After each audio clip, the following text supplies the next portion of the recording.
नमस्कार दोस्तों। आज मैं आपके लिए एक कहानी लेके आया हूँ। आज की कहानी है एक गरीब अनाथ बच्चे की।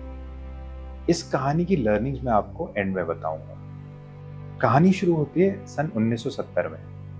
दिल्ली से थोड़ा सा दूर एक कस्बा था, जिसे हम ना ही एक शहर बोलेंगे ना ही एक गांव। अच्छी लोकेलिटी थी, लोग काफी समृद्ध थे। दिवाली का समय था। दिवाली के समय में साल का सबसे बड़ा त्योहार होता है, खुशनुमा माहौल होता है। तो सब लोग अपने घर में दिवाली की तैयारियों में लगे हुए थे। तो उन्हें पता नहीं चला, पर उनकी कॉलोनी में एक 5 से 7 साल का बच्चा आ गया। अब जब सब अपने घरों के काम कर रहे थे, तो काम करते-करते वो बच्चा भी उनके साथ उनके काम कराने लगा। किसी ने ध्यान नहीं दिया, पर बाद में जब उन्हें रियलाइज़ हुआ, तो वो बच्चा कुछ समय के बाद उस कॉलोनी का एक पार्ट बन गया।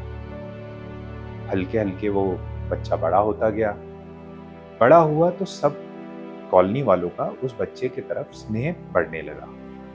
वो वहीं चौराहे पे एक छोटा-सा शेड बोल लो या एक कवर सा करके लोगों ने उसके रहने का इंतज़ाम कर दिया, और वक़्त के साथ वो बड़ा होता गया।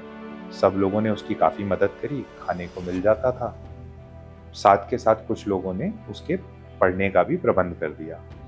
जब बच्चा वो थोड़ा बड़ा हुआ और उसने अपनी पढ़ाई पूरी करी, तो फिर उस कॉलोनी में ही एक सेठ जी रहते थे, जिन्होंने उसे एक छोटी-सी नौकरी पे लगा दिया। अब वो बच्चा जो दूसरों से कुछ मिल जाता था तो खा लेता था, पढ़ाई भी लोगों ने कराई उसकी। जब उसकी वो नौकरी लगी और उसके हाथ में उसकी सैलरी आने लगी, तो अब उसे ये नहीं पता था कि उस पैसे का करना क्या है। हाँ, ठीक है, पेट भरने के लिए खाना खाना था, एक छोटा-सा कमरा उसने रेंट पे ले लिया। जीवन में चीज़ें आने लगी। हल्के-हल्के ये हुआ कि जब उस पे पैसा आने लगा, तो बुरी संगत में भी पड़ गया और कुछ बुरी आदतें भी उसने करनी शुरू कर दी। जिस कारण कुछ ही समय बाद उसका व्यवहार सबके प्रति बदल गया। और ज़ाहिर-सी बात है, जब उसके अंदर ऐसी बुरी संगतों का असर हुआ और जब उसका व्यवहार बदला, तो जिस कॉलोनी में वो रहता था, उन लोगों का व्यवहार भी उसकी तरफ बदल गया। आज तक वो उसे स्नेह और प्रेम से देखते थे, अब वो उसे घृणा से देखने लगे। कुछ समय बाद जब उसकी ऐसी हालत निरंतर रही, तो फिर एक दिन कॉलोनी वालों को पुलिस को बुलाना ही पड़ा। पुलिस वाले उसे लेके गए, पर ऐसा कोई उसने अपराध किया नहीं था जिसके लिए उसे पुलिस में रख सकते थे। तो उसे कुछ दिनों के लिए सुधार गृह में भेजा गया। सुधार गृह में जब वो गया, तो वहाँ पे उसने काफ़ी चीज़ें सीखी और उसे अपने जीवन को एक बार दोबारा सुधारने और एक सही राह पे जाने का मौका मिला। धन्यवाद। अब इस कहानी में कुछ लेसन्स हैं। लेसन्स क्या हैं? सबसे पहला डिसिप्लिन, दूसरा फाइनेंशियल प्लानिंग और तीसरा मैनेजमेंट। अगर उसकी लाइफ उस बच्चे की लाइफ में डिसिप्लिन होता, तो वो हो सकता है कि ऐसी राह पे ना जाता।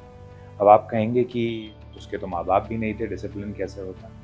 तो डिसिप्लिन का ऐसा है कि ज़रूरी नहीं है कि आपका कोई बड़ा आपके साथ होना ज़रूरी है। डिसिप्लिन अगर आप चाहें तो आप खुद भी अपने अंदर ला सकते हैं। जहाँ तक मैनेजमेंट की बात रही, तो वो मैनेजमेंट और फाइनेंशियल प्लानिंग में थोड़ा-सा वीक रह गया। उसके पास पैसा तो आया, पर उसे ये समझ नहीं आया कि उस पैसे का क्या करना है। तो इस पैसे को उसने अपने स्वास्थ्य को और अपने जीवन को खराब करने के लिए इस्तेमाल किया। अगर वो चाहता, तो इसी पैसे से वो कुछ अच्छा भी कर सकता था। धन्यवाद।